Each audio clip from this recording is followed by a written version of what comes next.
մենք իրատեսական համարում ենք պայքարել արցախցիների Արցախ վերադառնալու իրավունքի համար։ Մենք կարծում ենք, որ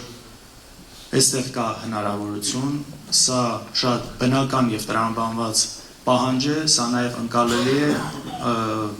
շատ աշխարհի հիմնական գերտերությունների կողմից, սա շատ ընկալելի պահանջ է։ Ինչքանով է սա հավանական, ինչքանով է սա իրատեսական, առնվազն այդ պահանջը ֆիքսելը եւ մեր արտաքին քաղաքական օրակարգում սա ունենալը միանշանակ իրատեսական է, պետք է եւ այդ իրավունքի գոնե բանակցային մակարդակում ֆիքսելը միանշանակ իրատեսական է։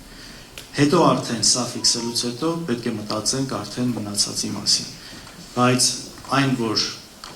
սրանից այս իշխանությունները չեն խոսում, ասում են չկա, այսինքն ինչ են ասում են սա իրատեսական չի, հետաբար չենք էլ ուզում սրանից խոսել,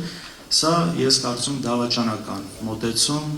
մեր պետական ազգային շահերի նկատմամբ։ Ինչքան էլ ինչ որ մեկին թվա սա անիրատեսական, սա միանշանակ պետք է լինի մեր արտաքին քաղաքական օրակարգում, ես համոզված եմ, որ այս հարցը օրակարգում պահելով մենք ոչ թե թույլատնելու ենք մեր դիրքերը, այլ շատ ավելի ուժեղ ենք դարձնելու մեր բանակցային դիրքերը, որովհետև այնինչ մենք ուզում ենք, այնինչ մենք պահանջում ենք, սա անկալելի է, սա արդար է, իրավական առումով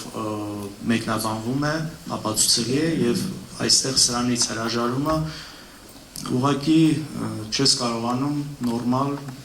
լեքսիկոնով սա բացատրել, թե ինչպես կարելի է այս իրավունքից հրաժարվել։